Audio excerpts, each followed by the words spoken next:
Mon premier invité m'a déjà rejoint, le professeur Hubert Makengo Loutimba. Bonsoir et bienvenue à vous, monsieur le professeur.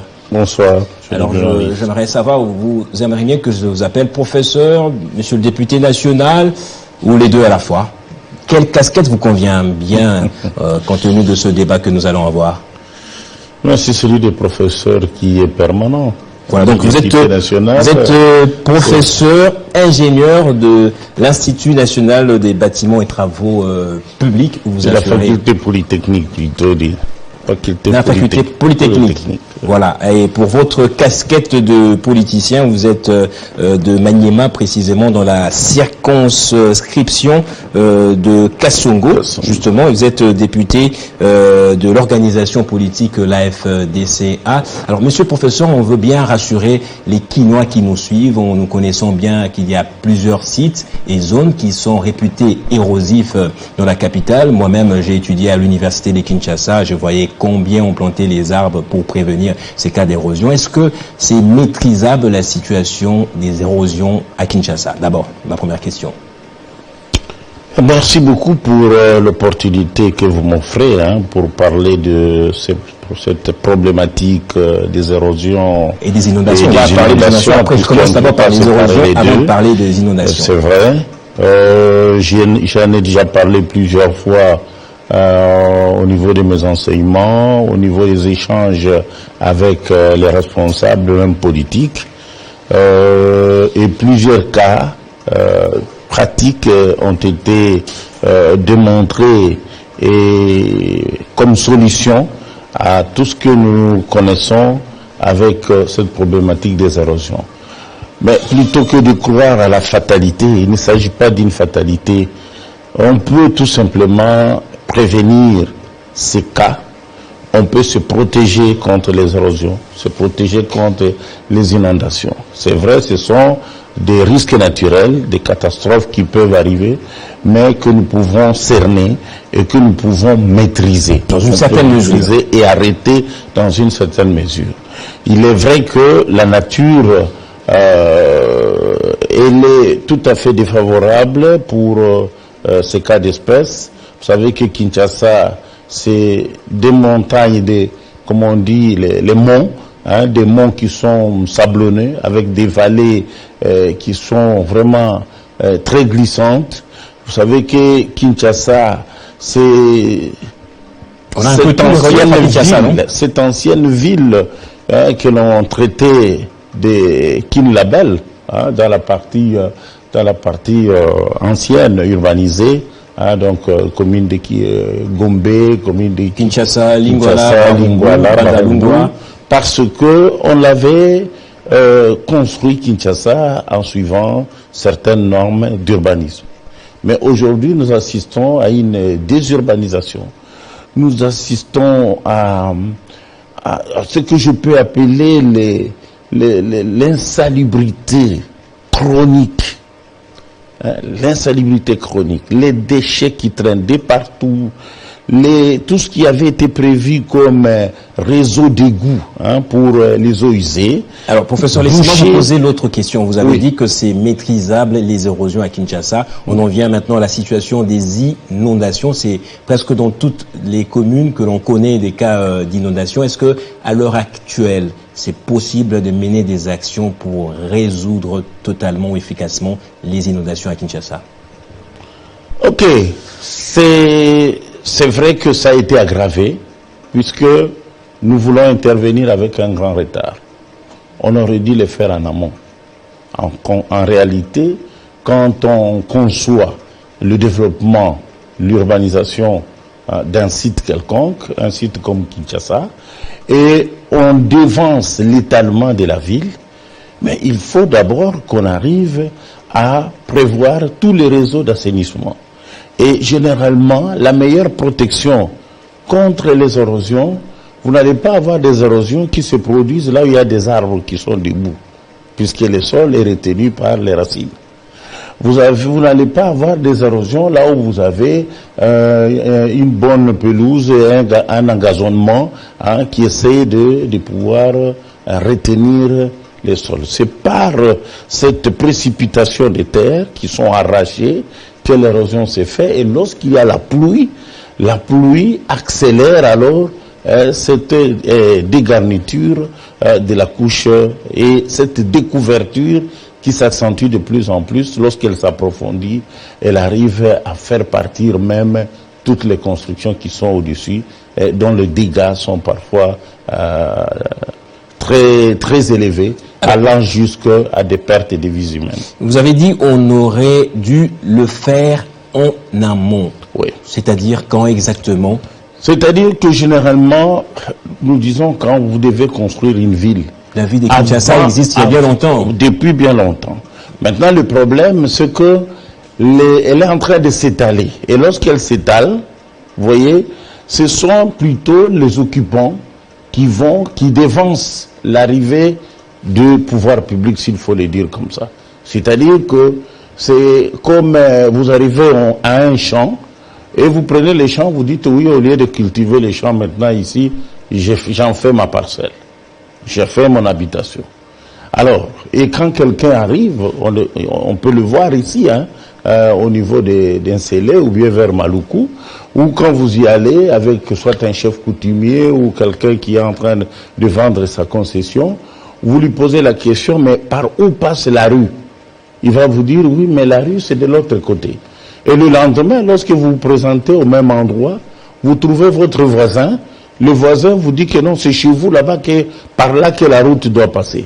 Donc, les avenues ne sont pas cadastrées, les routes ne sont pas prévues, et tout ce qui a canalisation, tout ce qui a évacuation des eaux usées, ça doit être prévenu à l'avance. C'est pour cela que nous disons, en ingénierie, la bonne ingénierie pour prévenir les catastrophes, c'est la prévention, comme je l'ai dit, la prévention. Et pour les érosions, il faut absolument d'abord une protection biologique. C'est-à-dire que dans toutes les villes qui sont érodables, sur des sites érodables, des sites à haut risque d'érosion, normalement on prévoit ce qu'on appelle des zones vertes. C'est-à-dire, dans certaines vallées, certains endroits, on ne peut pas construire des zones non édificantes. Donc on ne peut pas construire là-bas, puisque tout simplement, quand vous faites de la découverture, vous ouvrez les terres, il n'y a plus de végétation, alors là, l'érosion peut vouloir commencer. Et ça augmente la quantité d'eau de ruissellement. Parce que vous voyez, quand nous construisons, nous mettons du béton, nous mettons du ciment, et tout cela permet, lorsqu'il y a des eaux de pluie qui arrivent, la quantité qui s'infiltre, elle devient moindre par rapport à celle qui s'écoule. Et ce sont ces eaux de ruissellement, lorsque le débit devient très important, qui favorise Monsieur le professeur, on va rester avec des mots simples, pas des mots compliqués, puisqu'on a besoin de c'est vrai, chaque fois que je vais utiliser un terme qui est trop technique. Bon, la découverture, etc. On peut comprendre, on peut se l'imaginer un tout petit peu. On va se passer un peu certains détails, notamment pourquoi est-ce qu'il y a des inondations, tout le monde peut se l'imaginer, en évoquant notamment la désurbanisation que vous avez dit tout à l'heure, les déchets qui ne sont pas bien gérés, il y a aussi les réseaux d'assainissement, soit vieillots, actuellement inexistants dans certains coins, mais il y a aussi les constructions anarchiques. Là, j'en viens. Vous êtes ingénieur, vous êtes professeur d'université, vous formez pas mal d'élèves. Aujourd'hui, ils construisent à Kinshasa, mais vous êtes aussi responsable en tant qu'ingénieur, puisque vous construisez. Il arrive qu'on trouve à Kinshasa des maisons construites sur des caniveaux. Est-ce qu'il n'y a pas une sorte d'éthique qu'on inculque aux étudiants, aux ingénieurs, pour pas qu'ils vont à l'encontre des lois de l'urbanisation, professeur? Pour peu qu'on leur donne de l'argent, ils sont prêts à construire n'importe où et n'importe comment. Oui, voilà. Nous restons en contact avec nos étudiants, avec les jeunes ingénieurs que nous formons, et qui nous disent et qui nous racontent que souvent, ces chantiers-là que vous voyez, qui sont construits sur des sites anarchiques, ce sont des chantiers de ce qu'on appelle, on a appelé à un certain moment des coulounes en cravate. Ce sont des grands, des intouchables. Des députés parmi eux. Oui, il peut y en avoir. Je ne peux pas nier pour cela, puisque c'est pratiquement, il y a eu à un moment donné cette prolifération, cet esprit de grandeur où tout le monde veut être tout simplement à la Gombe, à Ngaliema, à Kitambo, etc. Et ceux-là qui ont la chance de pouvoir avancer vers les communes périphériques, mais ils y vont et ils se croient qu'ils devront y rester seuls, que les autres ne viendront pas.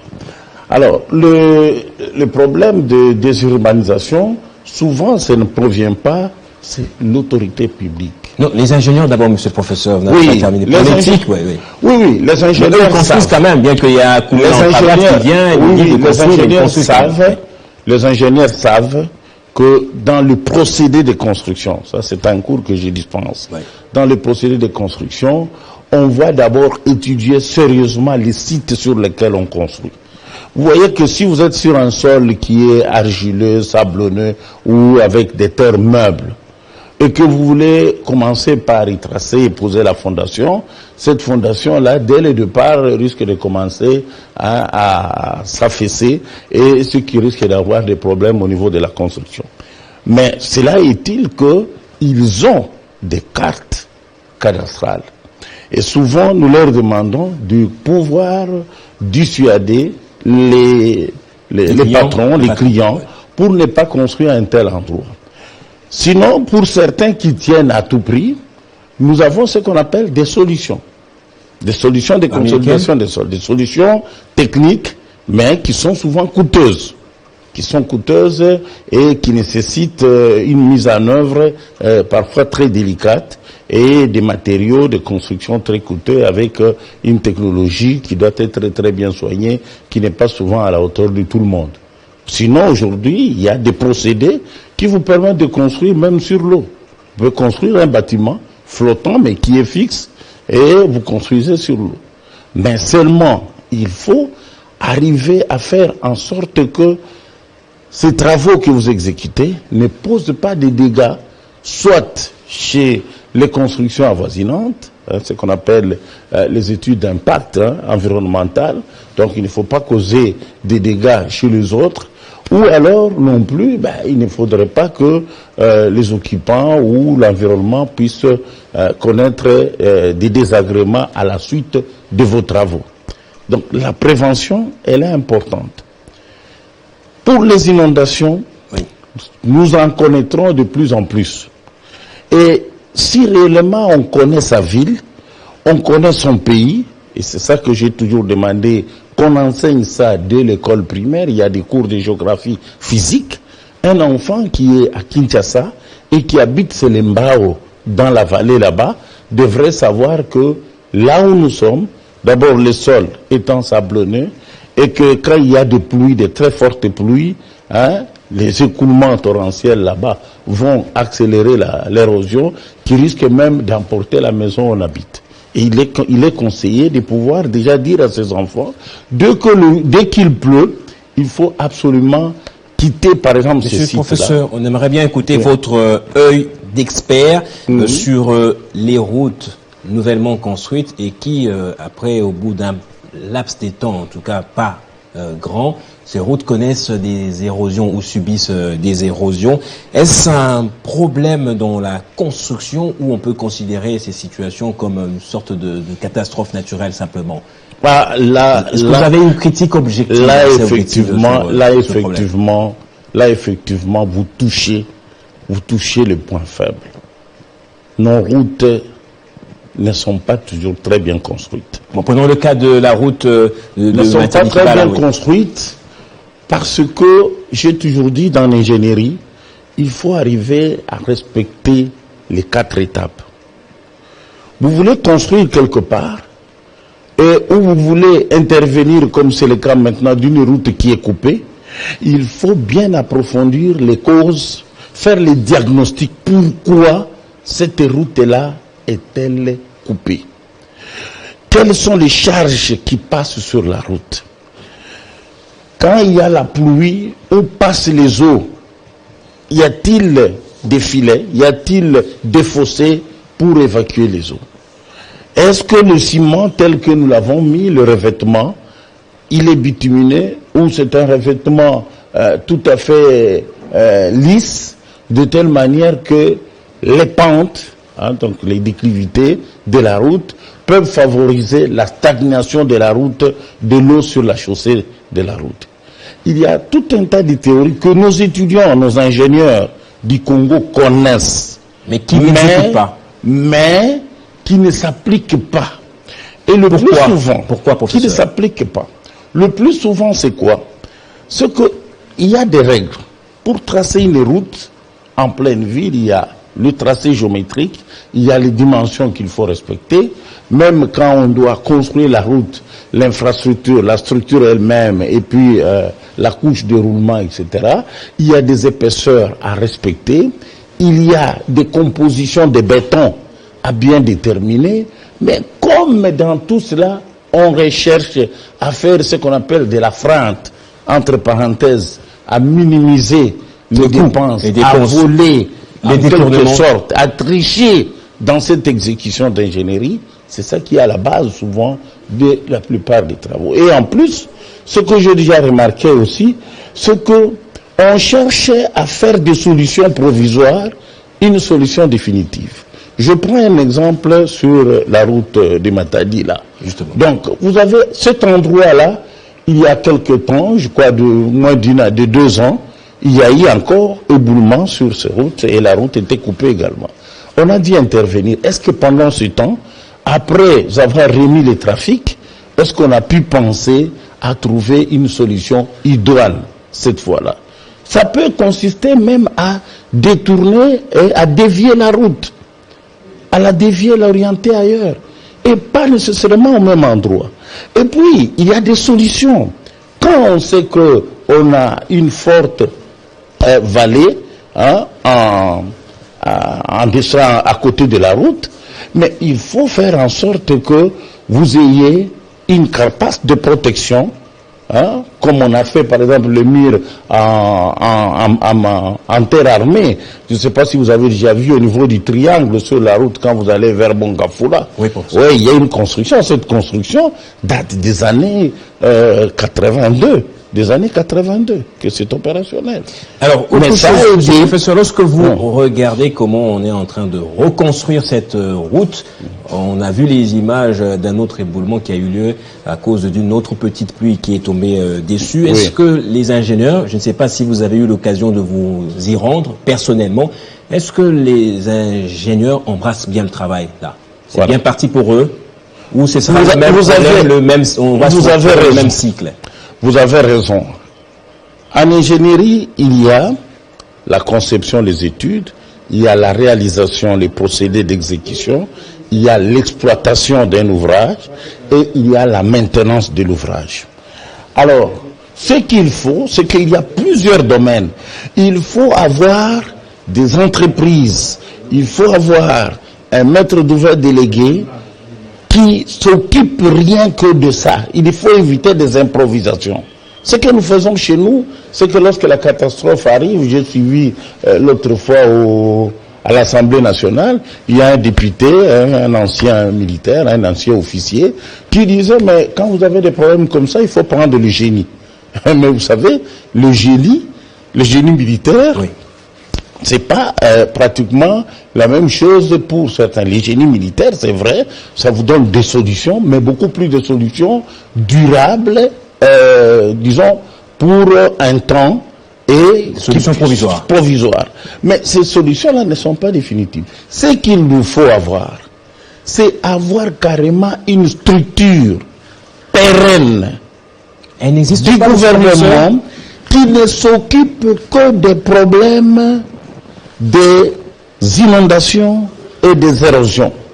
Soit les prévenir, ou soit les protéger, ou intervenir en cas de survenance des éboulements ou en cas de survenance des inondations. C'est ça, avoir un office national de protection, de lutte contre les inondations et de lutte contre ces érosions-là.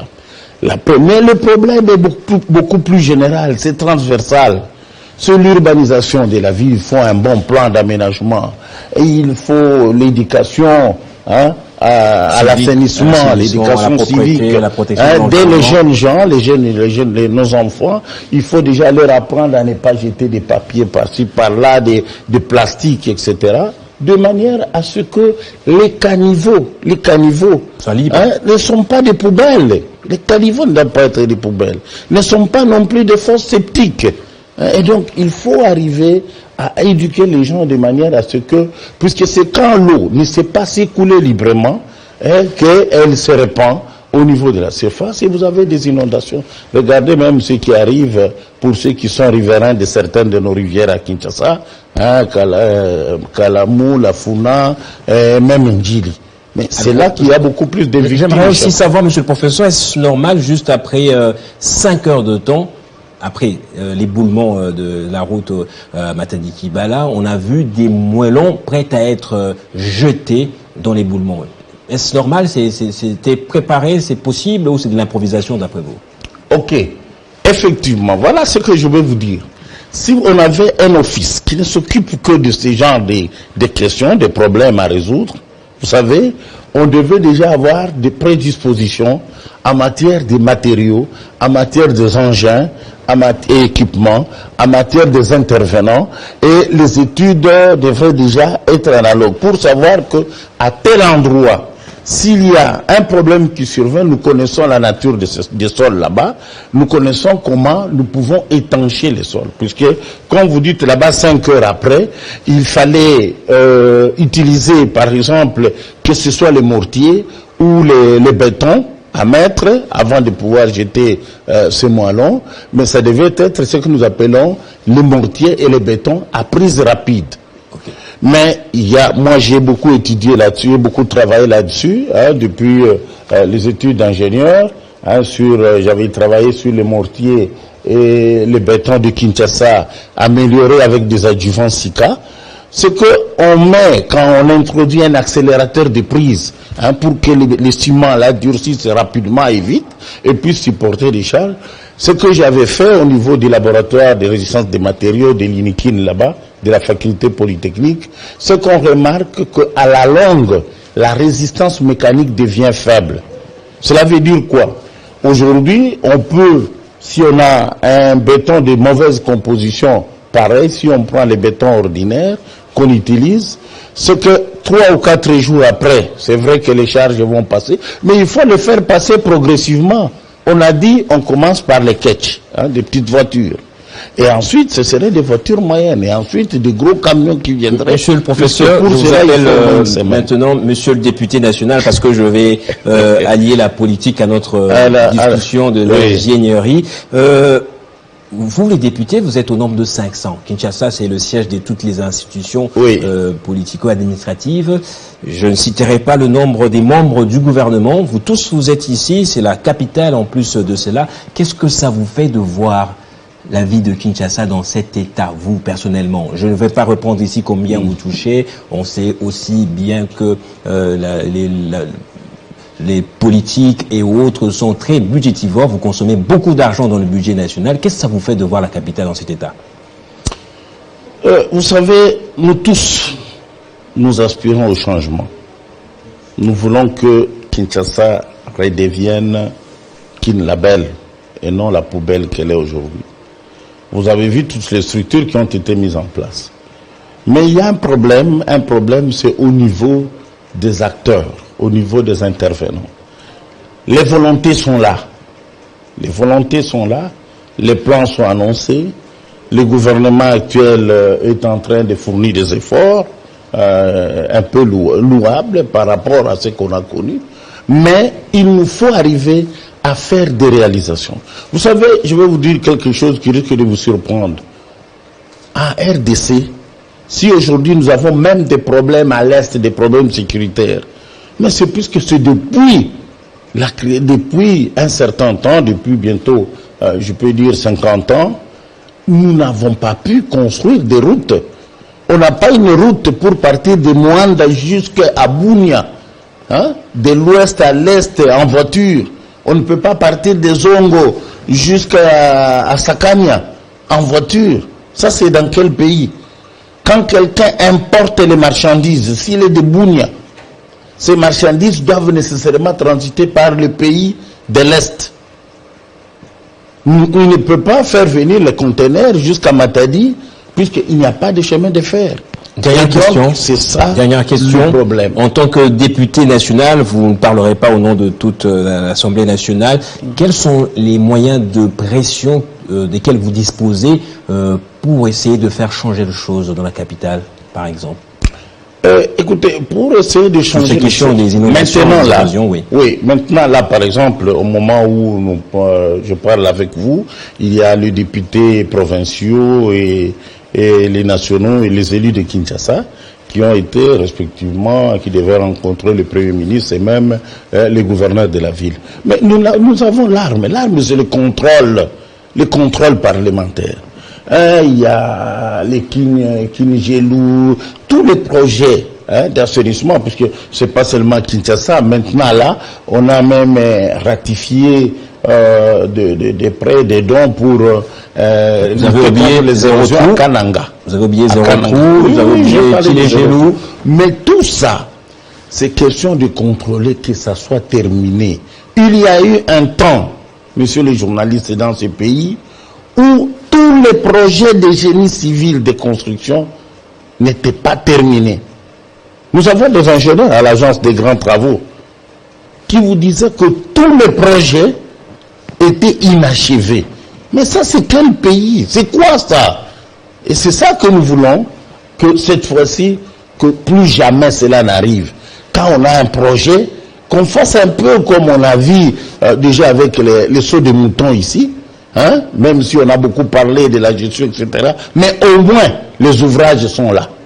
Merci. Les ouvrages ont été réalisés. Merci beaucoup, monsieur le professeur ingénieur et député national, pour ces quelques précisions. En tout cas, vous avez été à la fois ingénieur et député national dans votre casquette de politique. C'était Hubert Makengo Lutimba, député de la province du Maniema, circonscription de Kassongo. Nous avons parlé des questions relatives aux érosions et aux inondations dans la capitale congolaise. Vous savez, notre capitale avait été endeuillée. Plus de 100 personnes ont perdu la vie des suites justement des pluies diluviennes. On reste ensemble pour la suite de Kinshasa Direct.